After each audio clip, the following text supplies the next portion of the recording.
Efésios capítulo 6.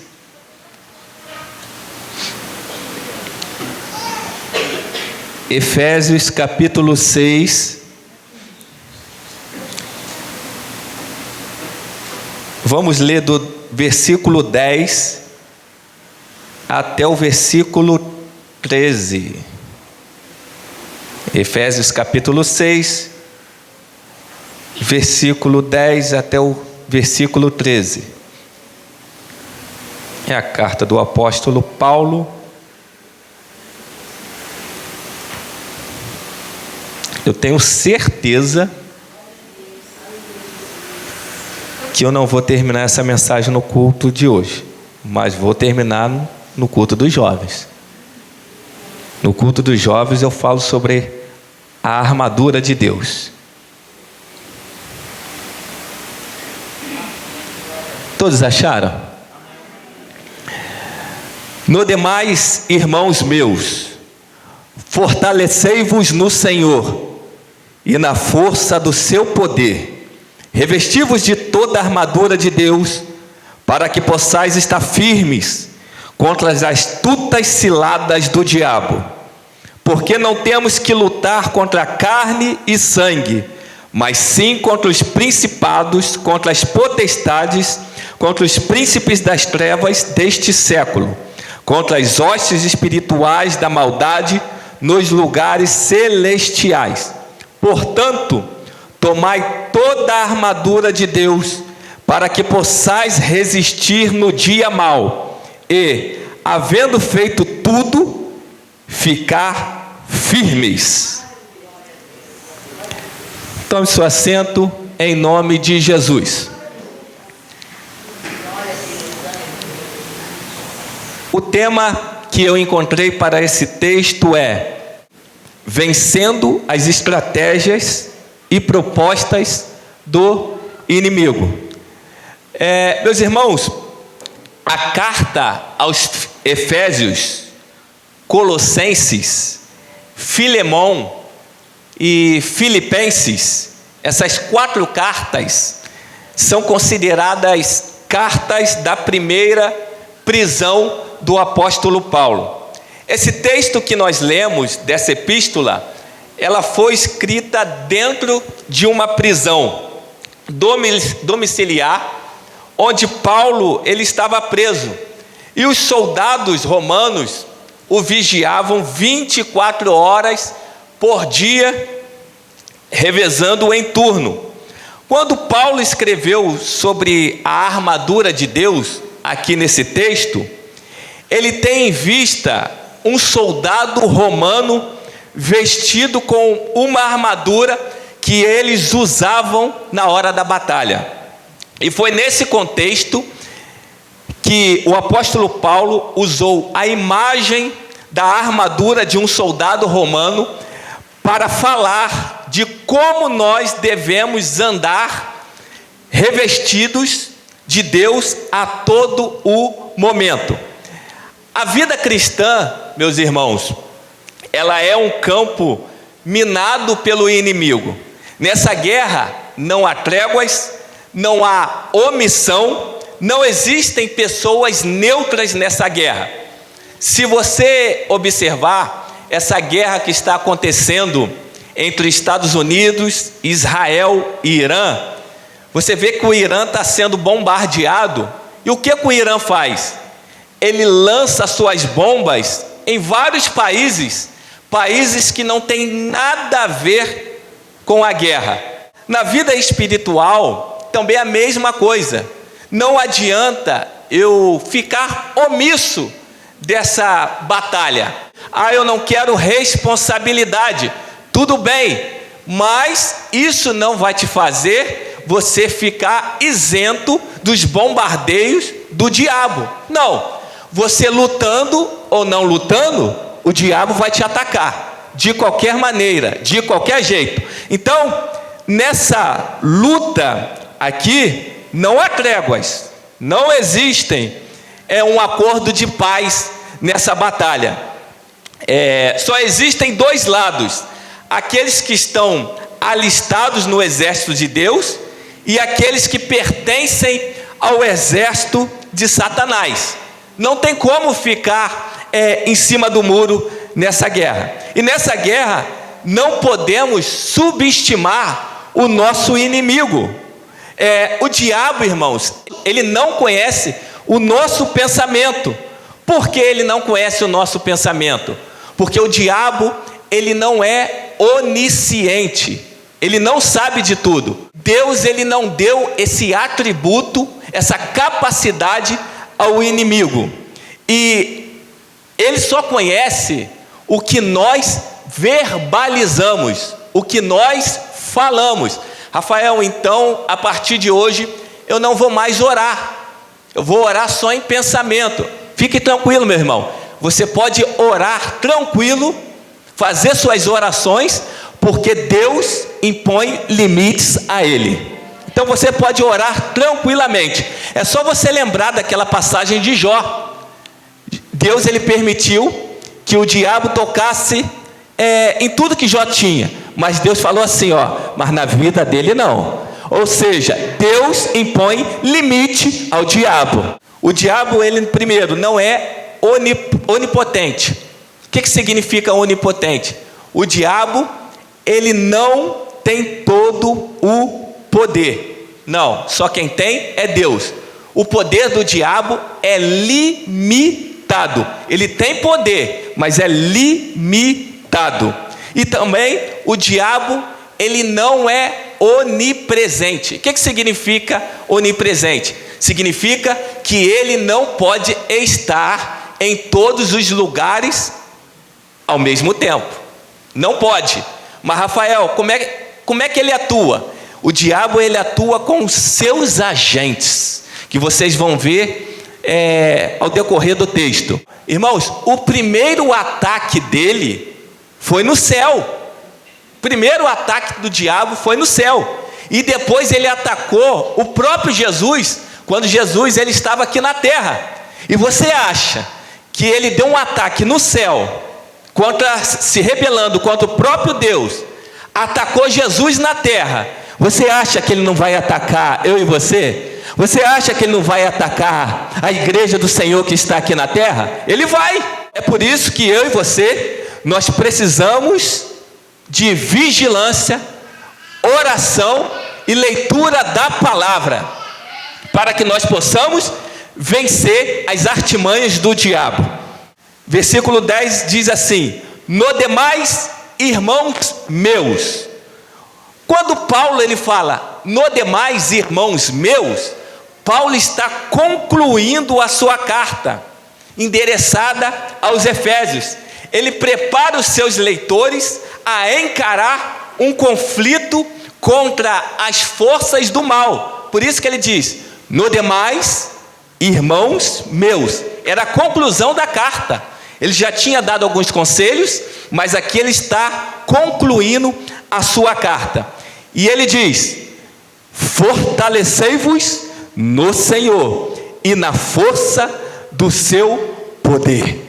É um conselho que Paulo está dando. Fortalecei-vos no Senhor e na força do seu poder. O que Paulo está dizendo com essa declaração? Paulo está dizendo o seguinte: nessa luta é inútil lutar com forças humanas. É inútil. É isso que Paulo está dizendo. O salmista também disse, no Salmos de número 20, verso 7, ele diz o seguinte: alguns confiam em carros, outros em cavalos, mas nós confiamos no Senhor, o nosso Deus. Nunca confie em suas próprias habilidades, nos seus próprios conhecimentos. Vai na força do Senhor que você vai vencer o inimigo. Então é na força do Senhor. A sua força, irmão, não vem da sua capacidade. A sua força não vem das suas habilidades, não vem do seu dinheiro, não vem dos recursos da terra, dos recursos humanos, mas a minha força, a sua força, ela vem do Senhor dos exércitos. Então não confie na força do seu braço, não, confie na força e no poder do Senhor dos exércitos. Irmãos, toda força que nós precisamos, ela vem do Senhor, ela vem de Deus. Então não viva na força da carne, mas viva na força que vem de Deus. E com a força que vem dele, nós venceremos todas as estratégias e propostas do inimigo das nossas almas. Com todas. E ele continua dizendo no versículo 11 assim: revesti-vos de toda a armadura de Deus. Perceba que Paulo aqui, quando ele diz revesti-vos de toda a armadura de Deus, Paulo aqui, ele não coloca uma condicional. Não, Paulo não está dizendo, se vocês quiserem, vocês coloquem a armadura de Deus. Quando puderem, vocês coloquem a armadura de Deus. Quando vocês se lembrarem, vocês coloquem a armadura de Deus. Não, Paulo não está dizendo isso. Aqui está no imperativo, é uma ordem, é um mandamento: revesti-vos de toda a armadura de Deus. Não é um pedido, é uma ordem. Então todo cristão tem que se revestir da armadura de Deus, e não quando tiver vontade. Se você for pensar assim, meu filho, você vai ser alvo fácil para ele. E ele diz, revesti-vos, mas de quê? De toda a armadura de Deus. Irmãos, é bom frisar que quando ele usa essa palavra de Deus, significa que essa armadura, jovens, ela tem uma origem. Ela não é feita em nenhuma fábrica, ela não é feita por mãos humanas, ela vem diretamente do Senhor. Então eu e você, nós precisamos buscar do Senhor essa armadura.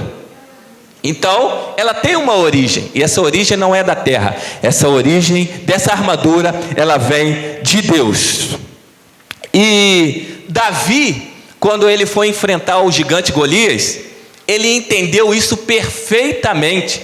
Quando ele vestiu aquela armadura de Saul, ele viu que não dava certo. Então Davi, ele entendeu perfeitamente que não se vence guerras com armadura físicas, mas com armadura espiritual, a armadura que vem dos céus, a armadura que vem de Deus. Então não é armadura humana. Davi pode entender isso. Aí o versículo 11 diz o seguinte assim, versículo 11, parte B. Ele já disse, revesti-vos de toda a armadura de Deus, para que possais estar firmes. É aqui, versículo 11, parte B. Revesti-vos de toda a armadura de Deus, para que possais estar firmes contra as astutas ciladas do diabo. Irmãos, essa palavra aqui, cilada, no grego, ela dá origem à nossa palavra que significa método. Então, quando ele fala assim, para que possais estar firmes contra as astutas ciladas do diabo, aqui ele está falando contra os métodos do diabo. Ele tem vários métodos, o diabo tem vários métodos para poder atacar a igreja do Senhor. E se você perceber também no texto, o texto está no plural. Ele não disse, para que possais estar firmes contra a astuta ou a cilada. O texto está no plural, para que possais estar firmes contra as astutas e ciladas. Está no plural. Se ele não tiver êxito no primeiro ataque que ele fizer sobre o teu casamento, sobre a tua família, descansa não, na baixa guarda não, ele vai atacar novamente. Ele vai tentar outros meios, outros caminhos para tentar te atacar. Ou você acha que quem já bebeu não volta a beber de novo? Quem já adulterou não volta a adulterar de novo? Quem já traiu não volta a trair de novo? abaixa a guarda só para você ver. Só para você ver se ele não vai te atacar. Porque a gente tem um pensamento de o seguinte: já bebi e não bebo mais, já roubei e não roubo mais, já adulterei e não vou adulterar mais. Quem disse isso? O diabo tem vários métodos. Então por isso que nós não podemos abaixar nossa guarda em nenhum momento. Nós, varões, irmãs, jovens, adolescentes, ninguém pode abaixar a guarda em nenhum momento, porque a tendência nossa é de receber uma vitória. Estou tranquilo, já recebi a minha vitória, posso ficar em paz. Vai nessa. O diabo, ele quer brecha, irmão, e não precisa de muito não. Hoje você está revestido da armadura de Deus? Se o diabo fizer um ataque furioso contra a tua vida, você está revestido com a armadura de Deus? Responda para você mesmo. Irmãos, não basta saber que a armadura existe, você tem que se equipar dela. Não basta saber que a armadura existe, não muda a sua vida, mas você tem que se equipar de toda a armadura. E o inimigo, como eu já falei, ele é astuto. Para cada um de nós, ele tem uma armadilha preparada. Para cada um de nós, ele tem um prato preparado. E outra, não escolhe idade não, tá? Ah, eu já sou velho, eu já sou casado. Não escolhe não, cara. Você que não vigia, eu que não vigio, só para ver o que acontece. Não escolhe. E são pratos bons. Não é ruim que ele oferece não. O diabo, quando ele ataca com toda a sua força. Porque ele não tem peninha de nós não. Nós temos penas das pessoas, muitas vezes. O diabo não tem pena. O diabo não tem salvação. Então, quanto mais ele levar pessoas com ele para a perdição, ele vai levar. Vocês pensam que o diabo está no inferno? O diabo não está no inferno. O inferno é o lugar para onde que ele não quer estar, para onde que ele não quer ir. Mas o diabo está nas regiões celestiais, junto com seus agentes, junto com os demônios, rodeando a terra. O diabo, ele se disfarça como uma serpente, ele se disfarça até como um anjo de luz. Ele faz isso para escravizar as pessoas em suas cegas religiões, para enganar, escravizar as pessoas nos seus próprios segmentos. E as pessoas achando que é outras coisas que estão fazendo milagre, prodígio, curando, e não é nada disso, são demônios. Versículo 13 diz assim: Paulo, antes de falar do nosso inimigo, ele fala contra quem não é a nossa luta. Ele fala primeiro, antes dele falar do inimigo, ele fala contra quem não é a nossa luta. Olha o que ele fala no versículo, obrigado, pastor. Versículo 12, é o 12. Olha o que ele diz: porque não temos que lutar contra carne e sangue. Quando Paulo ele diz isso, ele deixa claro quem não é a nossa luta. Ele deixa claro, bem claro, contra quem não é a nossa luta. Sabe o que Paulo está dizendo com essa declaração? Que a nossa luta não é contra carne e nem sangue. Paulo está dizendo que a nossa luta não é física. A nossa luta não são contra pessoas. A sua luta não é contra o seu vizinho. A sua luta não é contra o seu irmão que está sentado do seu lado. Não, mas sim contra as hostes do mal que usam pessoas para nos atacar. Às vezes você está lá no serviço, tem um tribulado te tirando a sua paz, e você quer guerrear contra ele. Está errado. A sua luta não é contra aquilo que você está vendo, mas a sua luta, a minha luta é contra aquilo que eu e você, nós não estamos vendo. Às vezes você fala, por que tanta perseguição no serviço, tanta perseguição do vizinho? Mas não é o vizinho, não é lá no seu serviço, é o que está nele. Então você tem que ajoelhar e orar para repreender o que está na vida dela, e não ela. A minha luta não é contra carne e sangue, não são contra pessoas. Se você aqui nessa noite está lutando contra o seu pai, a sua mãe, o seu filho, os seus vizinhos, o seu colega de trabalho, você está guerreando o errado, e nessa luta você vai se ferir. Você tem que guerrear contra quem está por detrás dele. Às vezes as pessoas falam: eu odeio aquela pessoa. Não, você tem que odiar o que está nela e não ela. A pessoa nós temos que amar. Jesus nos dá um excelente exemplo disso. Quando ele chega em Gadara, ele desce do barco e vê um endemoniado de gadareno. E ali eles se prostram diante de Jesus e começam a adorar. Jesus não lutou contra o gadareno. Jesus, ele lutou contra a legião que estava no gadareno, que era 6.000 demônios. Então Jesus não lutou contra aquele homem. Então por isso que Paulo está dizendo: olha aqui, antes de você entrar nessa guerra, a nossa luta aqui, ó, irmãos, a nossa luta não é contra a carne e nem contra sangue. Preste atenção nisso. A nossa luta não é contra o nosso próximo. A nossa luta não é com quem senta do teu lado. A nossa luta não é com algum parente nosso, não. A nossa luta é contra o diabo, é contra o inimigo. Então guarde isso nessa noite. Aí o versículo 12, parte B, diz assim: mas sim, agora Paulo revela contra quem é a nossa luta.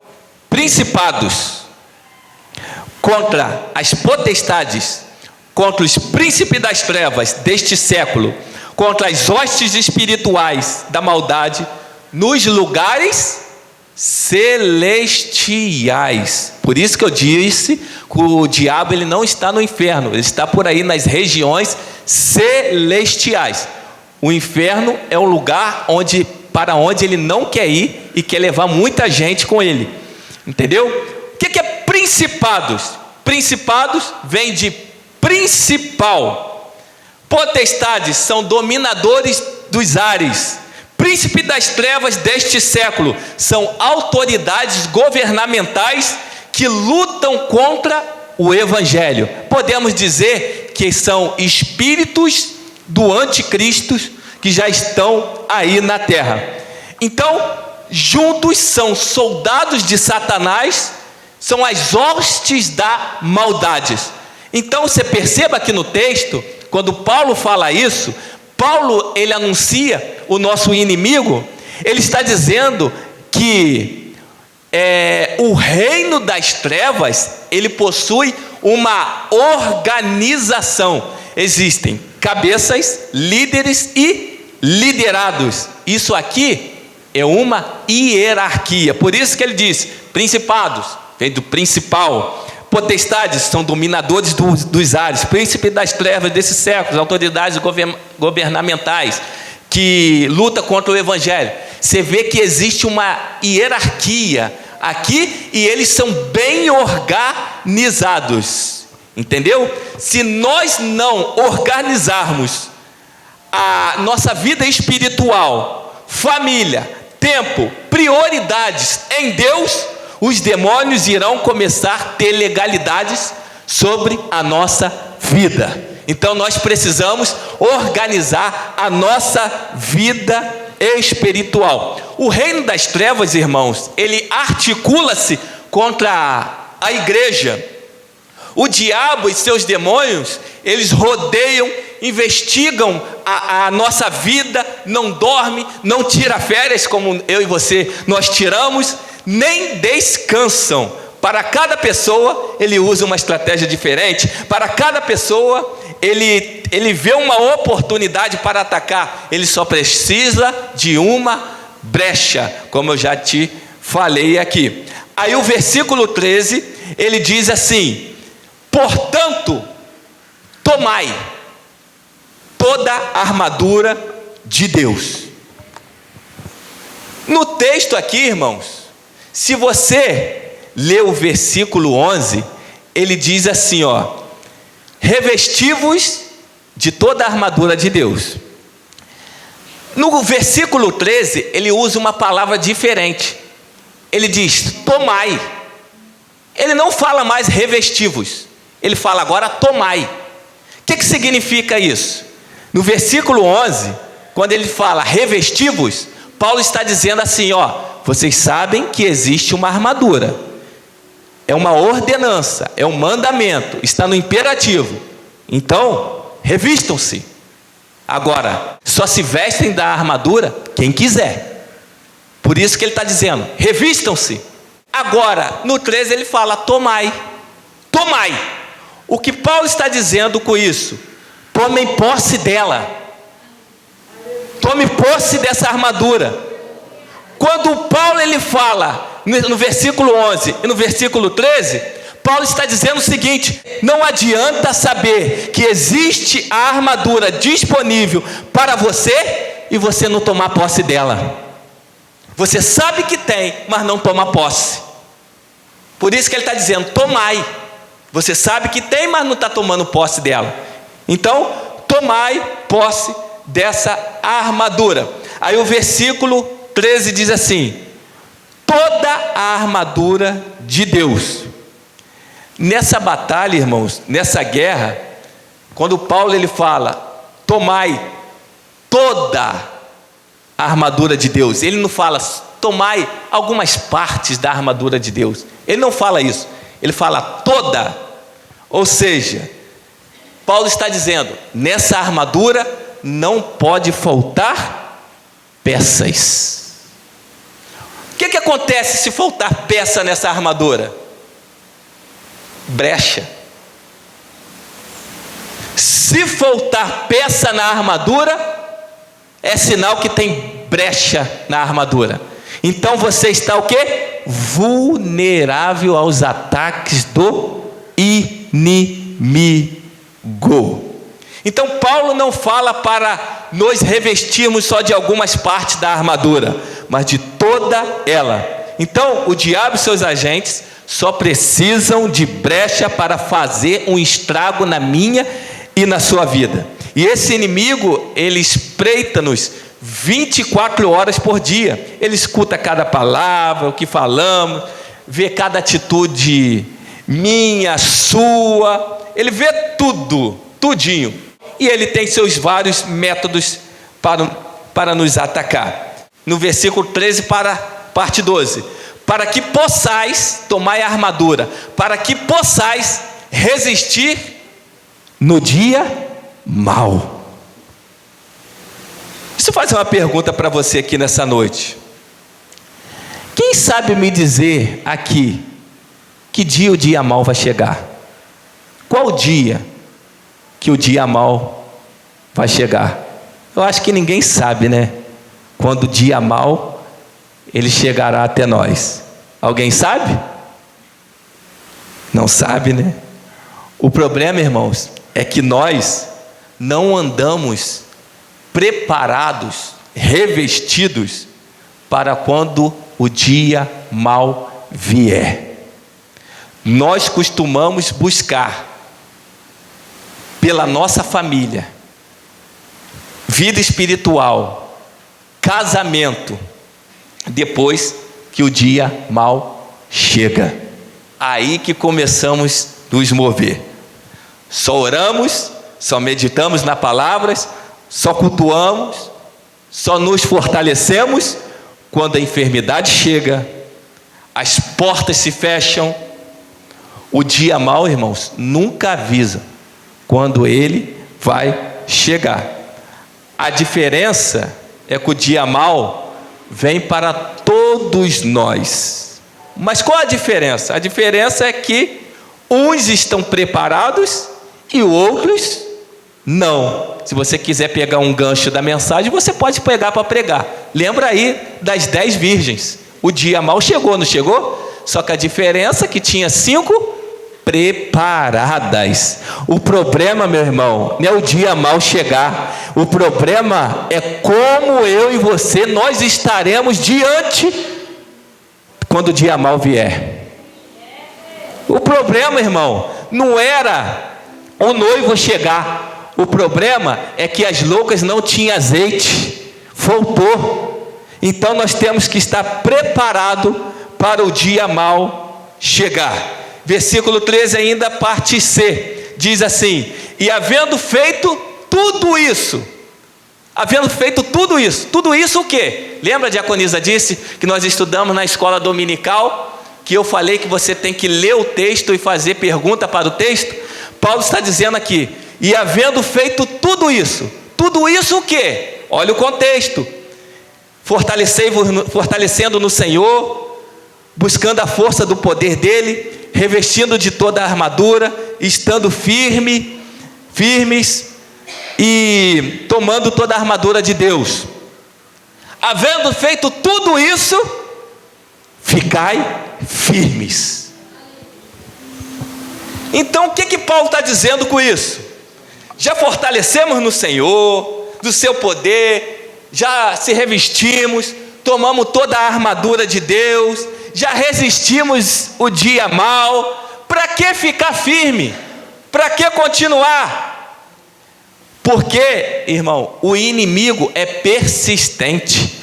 Depois de um ataque, ele vai atacar novamente. É por isso que Paulo está dizendo: havendo feito tudo isso, ficai firmes. Ficai firmes. Ficar firme significa resistir e permanecer ao ataque do inimigo. Permanecer. Igreja, fique firme no Senhor.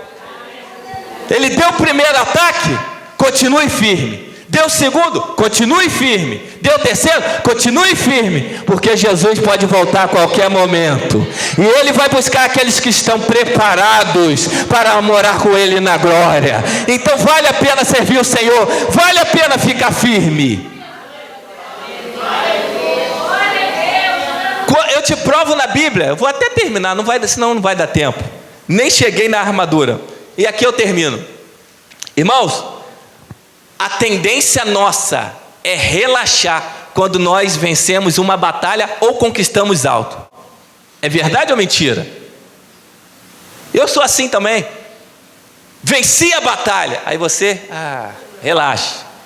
Recebi a minha bênção, relaxe.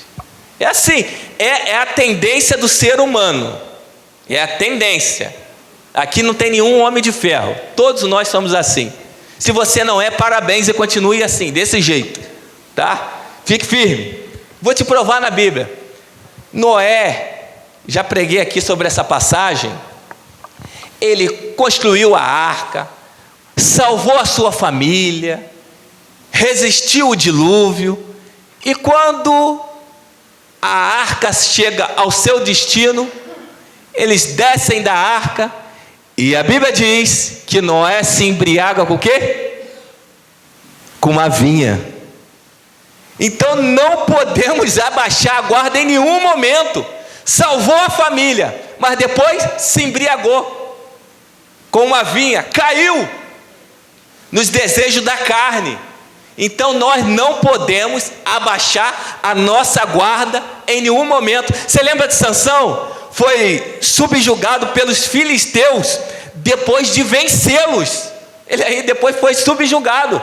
Eles voltaram, prenderam ele, furaram os olhos deles. Está vendo a importância de não abaixarmos a guarda? Elias fugiu depois de uma grande batalha. Depois de uma grande batalha, a Jezabel ameaçou ele deu no pé, foi parar dentro de uma caverna, depois de uma grande vitória. Então não abaixem a guarda. E Davi venceu exércitos, mas caiu nos seus próprios desejos descontrolados. Pedro caiu na armadilha da autoconfiança. E foi assim no deserto com Jesus. Jesus estava no deserto, e ali o diabo atacou Jesus com seus dardos inflamáveis. Ele atacou Jesus, tentou atacar Jesus na necessidade. Só que a diferença é que Jesus rebateu o diabo na palavra. Então, irmãos, aqui, depois de uma grande vitória, respire fundo, mas não abaixem guarda. Vigiem a todo tempo, porque virão novos ataques. Não abaixem a guarda em nenhum instante. O inimigo, ao ser derrotado, ele volta com novas estratégias. Então, nessa noite, igreja, vamos vigiar, vamos nos fortalecer na força do Senhor e do seu poder e nos revestirmos de toda a armadura de Deus, que com certeza Deus ele nos dará vitória. Que Deus abençoe a sua vida em nome de Jesus.